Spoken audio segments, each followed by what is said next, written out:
ছাত্ৰীক যৌন নিৰ্যাতন চলোৱাৰ অভিযোগ উত্থাপন হোৱাৰ পাছতে খোৱাঙত ভণ্ড তান্ত্ৰিকৰ ঘৰ ঘেৰাও ৰাইজৰ ছাত্ৰীৰ অভিযোগৰ ভিত্তিত খোৱাং আৰক্ষীয়ে ৰুজু কৰিছে গোচৰ। বিজ্ঞান আৰু প্ৰযুক্তিবিদ্যাৰ দ্ৰুত বিকাশৰ পাছতো বহু শিক্ষিত লোক ভণ্ড তান্ত্ৰিকৰ কবলত পৰি সৰ্বশান্ত হোৱাৰ ঘটনা পোহৰলৈ অহাৰ সময়তে ডিব্ৰুগড় খোৱাঙত পোহৰলৈ আহিছে এক ভণ্ড তান্ত্ৰিকে খোৱাঙৰে এগৰাকী ৭০ বছৰীয়া ছাত্ৰীক জৰা ফুকা কৰাৰ নামত যৌন নিৰ্যাতন চলোৱাৰ অভিযোগ। ২৪ আগষ্টত সংঘটিত হোৱা ঘটনাৰ পাছতে ছাত্ৰীগৰাকীৰ পৰিয়ালে খোৱাং আজাগুৰি গৌতম কলিতা নামৰ ভণ্ড তান্ত্ৰিকটোৰ বিৰুদ্ধে খোৱাং আৰক্ষী থানাত এজাহাৰ দাখিল কৰিছে। তান্ত্ৰিকটোৰ বিৰুদ্ধে আজি খোৱাং আজাগুৰি ৰাইজে ৰাজহুৱা সভা অনুষ্ঠিত কৰি এই দুষ্কাৰ্য বন্ধ কৰাৰ দাবীত তান্ত্ৰিক গৌতম কলিতাৰ ঘৰ ঘেৰাও কৰি প্ৰতিবাদ সাব্যস্ত কৰে। ইয়াৰ পাছতে খোৱাং আৰক্ষী ঘটনাস্থলীত উপস্থিত হৈ পৰিস্থিতি নিয়ন্ত্ৰণ কৰে আৰু ভণ্ড তান্ত্ৰিকজনক খুব সোনকালে আটক কৰি কঠোৰ শাস্তি দিয়াৰ আশ্বাস দিয়ে। খোৱাং আৰক্ষীয়ে জানিবলৈ দিয়া মতে এজাহাৰ দাখিল কৰাৰ পাছৰে পৰা ভণ্ড তান্ত্ৰিকটোৱে ফোন বন্ধ কৰি পলাই আছে।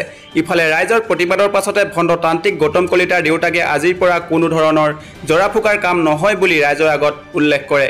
এই ঘটনাই ডিব্ৰুগড় জিলাৰ খোৱাঙত তীব্ৰ চাঞ্চল্য সৃষ্টি কৰিছে।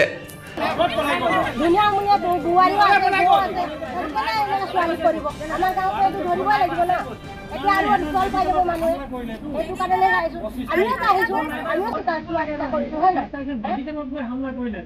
সেইকেইটা কৰিব নালাগে সেইকাৰণে আৰু বহুত ঠাই আৰু আমি আহিছোঁ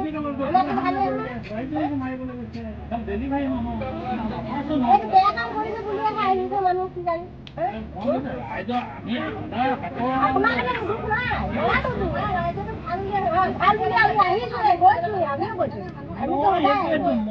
মইতো মৰি যাম মৰি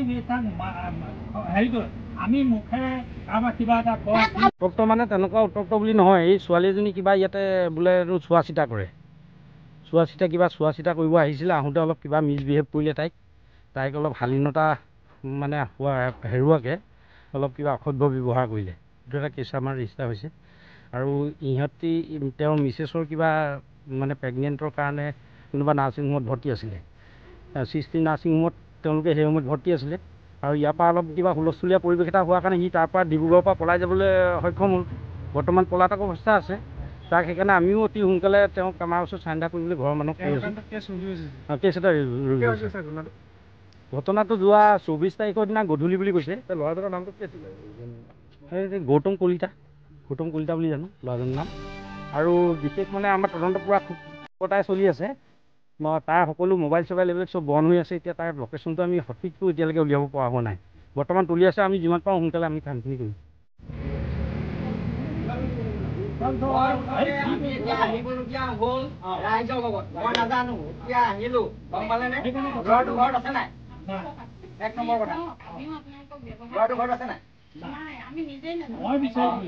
আমাৰ লগত যোগাযোগ কৰক। আপোনাক চাওক, আপোনাক সেইদিনাখনো আমি কৈছোঁ আপুনি আমাৰ লগত যোগাযোগ কৰক। নহ'লে কথাটো ভাল নহয়। একদম চেষ্টা কৰি আছোঁ ভিতৰত মই কি ক'ম ক'ত আছে মই মনে গৈ মই আপোনাক কৈছোঁ আপোনাক মই ছাৰকো কৈছোঁ নাই। এতিয়া আমি গম পাইছোঁ যে তেখেতে উকিলৰ ব্যৱস্থা কৰি দিছে বুলি গম পাইছোঁ। নাজানো মই এইটো কিন্তু যদি হয় আকৌ হাতত যদি ধৰা নিদিয়ে তেতিয়াহ'লে আমাৰ আজাদবাসী ৰাইজে আপোনালোকক কিন্তু জীয়া হাৰাম কৰি দিব। এইটো আপোনালোকক স্পষ্টভাৱে গাঁৱৰ পৰা ওলাই যায়। আজি এজনী কৈছে কাইলৈ আৰু ওচৰ চিটি আৰু দুজনী কৰিব নহয়। আমি কি লৰাই থৈ যাব নোৱাৰিম নেকি আকৌ? খোৱাং আজাৰগুৰিত মানে আমাৰ এটা চোৱা চিতা কৰাৰ ফলত মানে অলপ মানে হেৰি অলপ বেয়া কামবিলাক কৰি থাকে।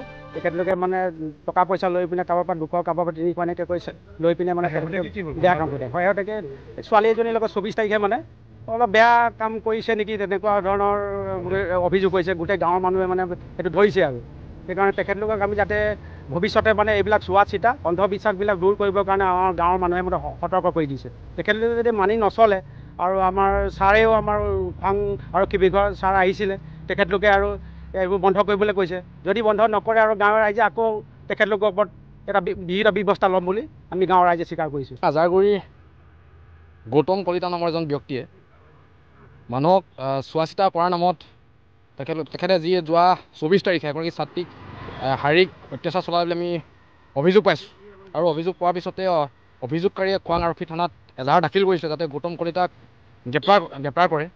কিন্তু আজি ৩-৪ দিন হৈ গৈছে। ইতিমধ্যে আমি যোগাযোগ কৰি গম পাইছোঁ খোৱাং আৰক্ষী থানাই গৌতম কলিতা বিচাৰি আছে, কিন্তু আজি তাৰিখলৈকে তেখেতলোকে বিচাৰিবলৈ সক্ষম হোৱা নাই।